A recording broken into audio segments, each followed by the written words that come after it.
All right, we're live. One of the things that also helped me get out of the funk was having like heart to heart conversations with really good friends.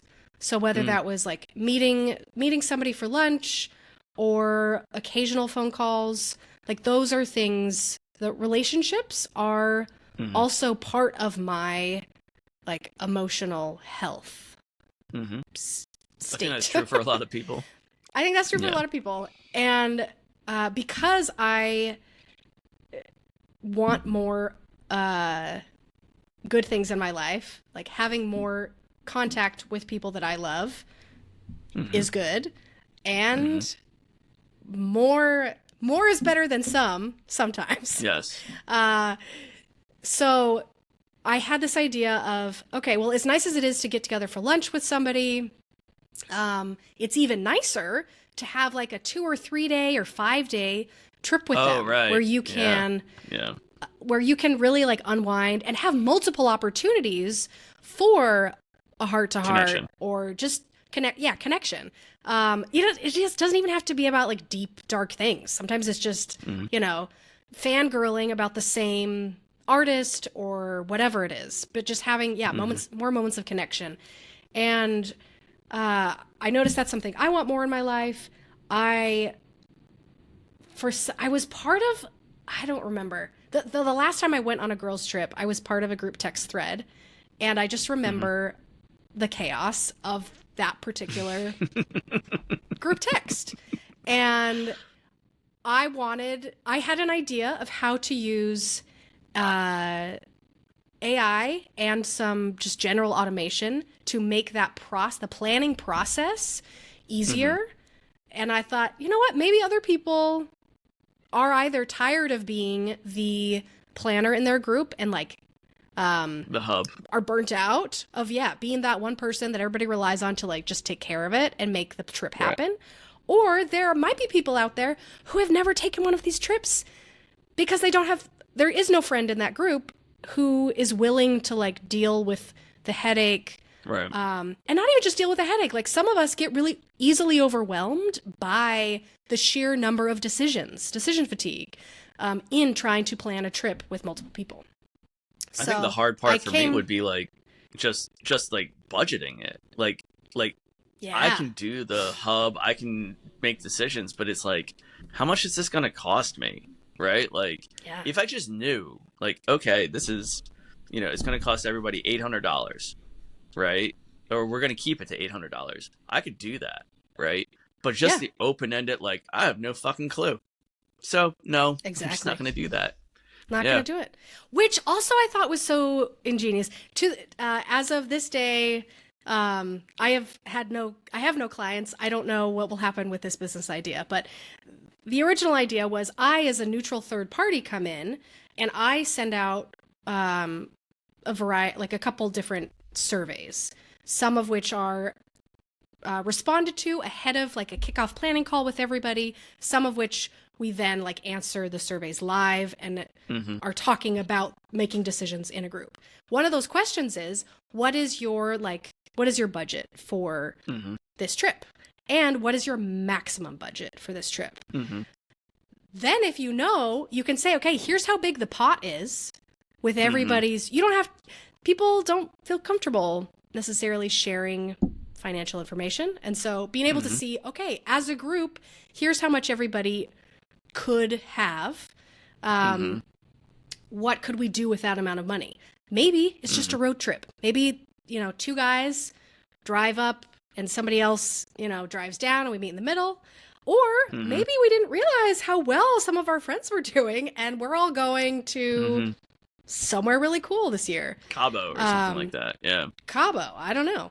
Yeah. And also the idea of are people comfortable splitting the cost unevenly? Right. Right. Right. Um, Right. because they might not be, in which case you are dependent on Limited the by your person. lower bound.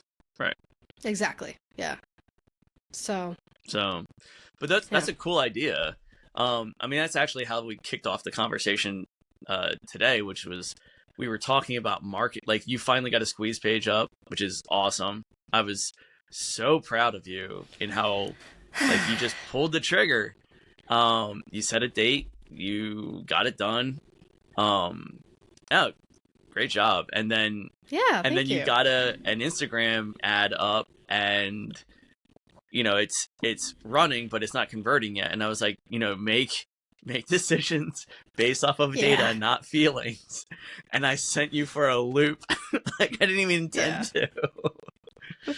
And now here we are, like an hour later, talking about this. So, yeah, um, yeah, I mean, I think it's good though because like one of the things that I wanted to talk about, and we won't cover it today, but we'll cover it in the next episode of the Atypical Suspects, is that the OODA loop model for decision making, which is where we get the agile methodology from. yeah, So small tight decisions like constantly are better than big heavy ones over time. yeah, Uh, so the more decisions you can make, the faster the like that predicts success. Um, so it's an interesting balance, right? Uh, you have to be able to not waste, as I like to say. You have to not give away too many of your fucks, right? You have to be able to give a fuck, and if you have no fucks to give, then you're out of the game, right? yeah, And so you have to protect them. You have to protect your gaffes, right? yeah, And it's just like any other game. It's any other game. It's just resource management.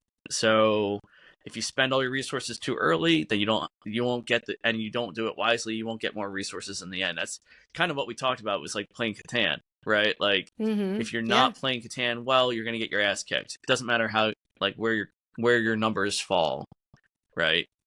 It's how you manage your resources to get more resources. So how you manage your gaffes early on is how you are going to get more gaffes in the end, right? So, it's important to protect your give a fucks. But, um, I don't know. I feel like we're at a pretty good spot. Is there anything that is just gnawing at you that you want to cover or put a pin on for next time?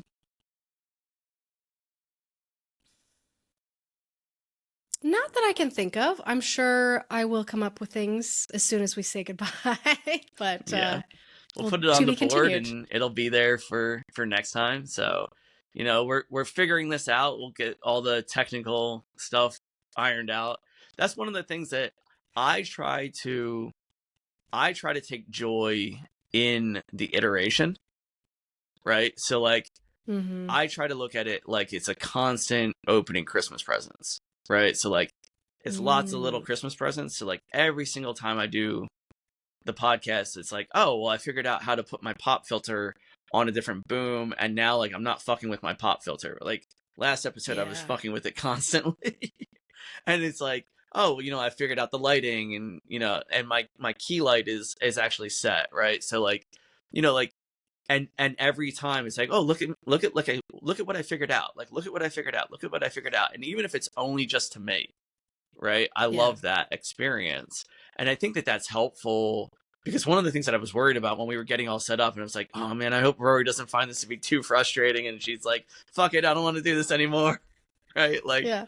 um, like find joy in the overcome, find joy in the iteration. Yeah. I I guess I will say one last thing. Uh during the summer there was some or maybe it was early fall. There was something that prompted me. I honestly don't remember what it was, but the apartment that we live in, we've rearranged like where does it's kind of a wide open main Mm-hmm. area. We've like rearranged, Mm-hmm. okay, where's the kitchen table go? Where do the couches go? So many times since we moved in January. So many times. And I haven't really liked any of the layouts at all. Mm-hmm. They've always ended up feeling really chaotic to me. Mm-hmm. And I finally tried something new that worked really, really well. And I could tell, Mm-hmm. I, I, I know it's not, I mean, it's duh. Like the places that you spend a lot of time in, if something is off, like it does affect your mood. And if it's not yeah. And being able to finally find a layout that felt good to me, the fact that I made the change at all, action, felt really good. And that I finally was able to like enjoy, I come out and I see this room and I really like it. And it makes me happy. And that's something that I've also done with Christina. I think she calls like space beautification sessions or something, where people take some time. And sometimes just going through, like, it doesn't have to be the whole room. Even just like that box that's annoying me, that's right here, that I need to go put in recycling, or, you know, magic of tidying up. It's a real thing, especially for people with Marie Kondo. Overactive, like, sensory input, where I do notice all the things, and the accumulation of, okay, one final thing, and then we can wrap it up. But I was doing a jigsaw puzzle yesterday. It's a 1,000-piece puzzle. We're getting towards the end. There's now a section that is like fully enclosed by the border, and we had a bunch of pieces, just loose pieces, in the middle. And there was space to like move things around and connect things, but there were so many pieces. And I would pick up a piece and try to figure out where it goes. And the chaos of too much prevented me from finding connections. And it was just like not emotionally, but like brain overwhelmed. Sensory overwhelmed, yeah.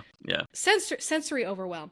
So I decided I would push some of the pieces like out of the puzzle area, which meant some of the pieces that I had found the perfect spot for, like I know this is where it goes, but it wasn't attached to anything, I was losing those. So like the sunk cost of, but I already worked so hard to figure out where does this piece go, but moving them all away, so the only things that were left were things that were connected. I connected like 10 puzzle pieces as soon as I did that, because I cleared my plate. So many different metaphors. Cleared the board.